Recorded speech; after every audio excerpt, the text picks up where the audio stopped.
منعنا من التصوير مرة أخرى.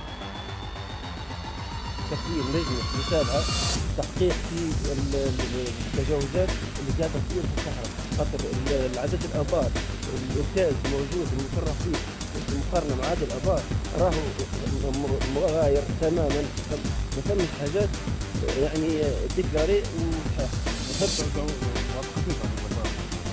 الموجود سواء هنا هني برشا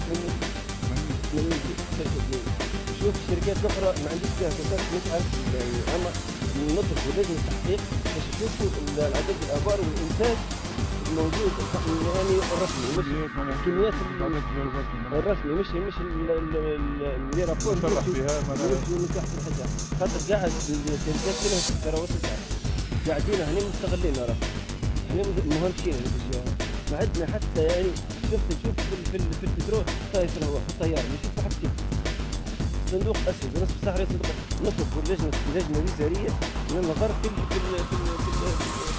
الشكل.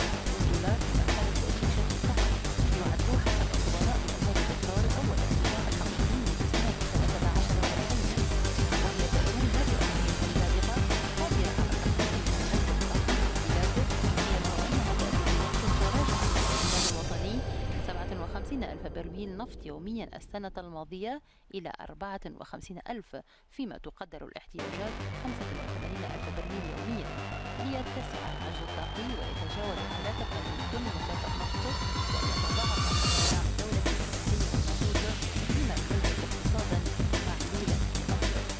ويرى البعض أن هذه المشاريع تقدم دفعا للمنظومة الاقتصادية بما توفره من مواطن شغل جديدة وتنمية المناطق المجاورة لها من ناحية البنية التحتية وخلق مناطق حيوية جديدة، فيما يرى آخرون أنه حان الوقت لمراجعة نسبة الأرباح وإرشاد الرخص الممنوحة لتحقيق التوازن في العلاقة الثنائية بين الدولة والشركات المستثمرة. البترول في تونس يثير اللعاب منذ سنين، وعندما بحثنا في وثائق بدايات التنقيب عن البترول في تونس اكتشفنا حجم الصراع على نفطنا بين عمالقة البترول في العالم، والذي ذهب ضحيته مدير لشركة العجيب الإيطالي ماتي عندما فجروا طائرته بعد زيارته لحقول البرمة في تونس.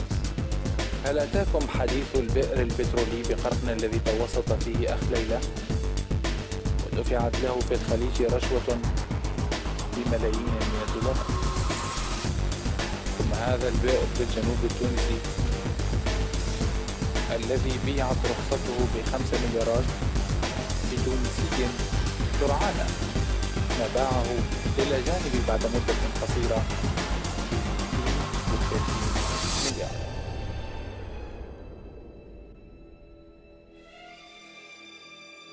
ثم فضيحة معمل تكرير النفط التابع لستير جرزونة وحادث الحريق الذي نشب وكاد أن يدمر كامل مدينة بنزار الدولة الفاطمية، ثم مسلسل مصفاة الصغيرة وما حولها.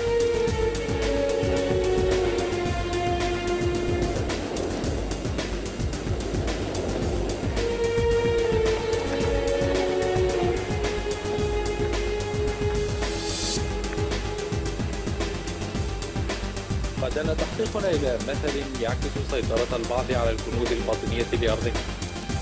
إلى الأراضي الفلاحية بقلعة أندرس صادف أن تفطن منقبون إلى وجود نوع من الغاز الذي تعبأ به المشروبات الغازية، وهو بئر غازي لا يوجد له مثيل إلا في جنوب أثيوبيا. وسرعان ما سيطر مستثمر كبير على هذه القطعة من الأرض، وشرع في استغلال باطنها في غفلة من أهلها من مالك الأرض المسطحة. شاحنات تصطف كل يوم وليلة من البلدان المجاورة ومئات الملايين تقبض. فوجدنا أصحاب الأرض من الفلاحين البسطاء تنتزع الثروات من باطن أرضهم وهم ينظرون.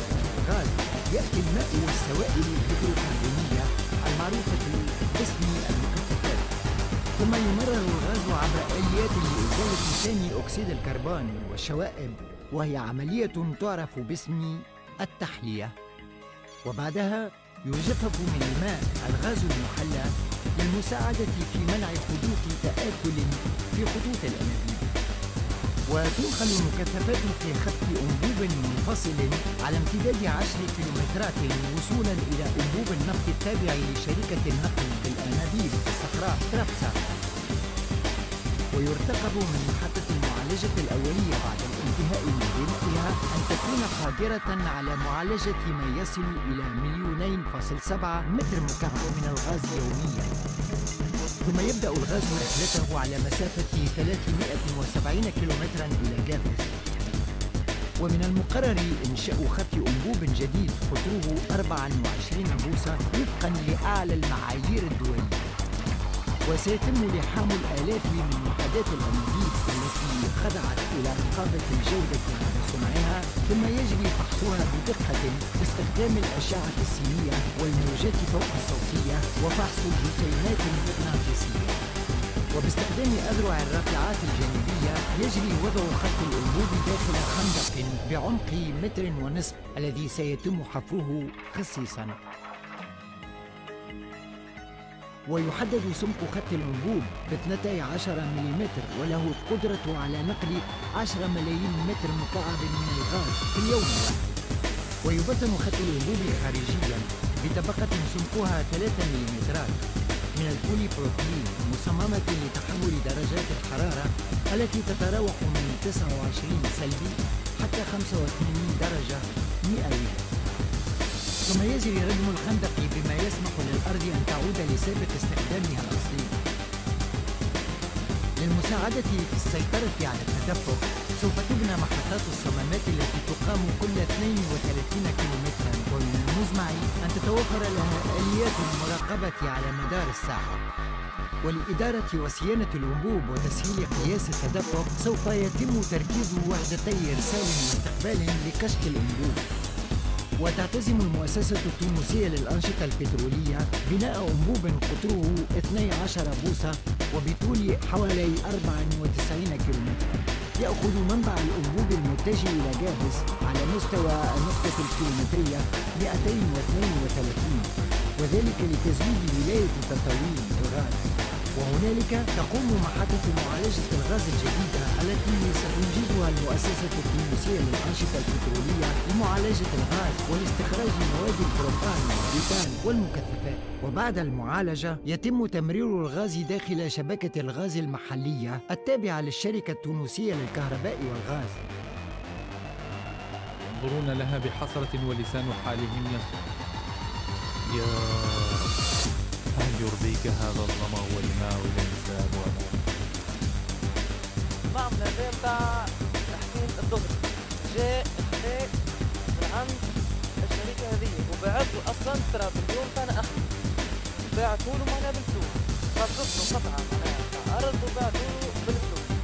اليوم تاعنا أخذ معناها الدولة باعت حاجة ماهيش متاحة، خصص له معناها كاكا يبني عليه المعمل هذا ويخدم توا على روحه معناها وقت اللي جاي باش ننفذ حاطين القضية رفعها القضية نتاعو.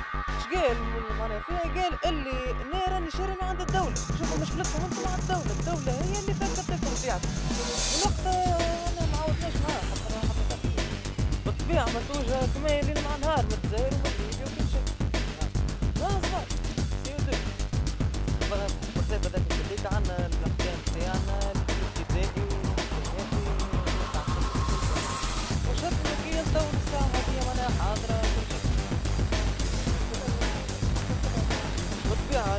في الشامبر تاع الزاد هذايا معناها يطلع حتى معناها للعالية يطلع حتى الحر تاع الخلق كبيرة ياسر. ايوه حتى قلعة نندلس. بالنسبة لكم انتم تو ما عطونا حتى حاجة في مستشفى الأسنان ما خذينا حتى شيء ولا أنا بالعكس قاعدين محامين وعدلوا نفسي كل مرة نفس تبقى حسبة محامي حسابنا كذا ما عطونا حتى حاجة من اللي بدو يخدموا لي هذه الساعة اللي خدمت معكم جيت هنا وصورت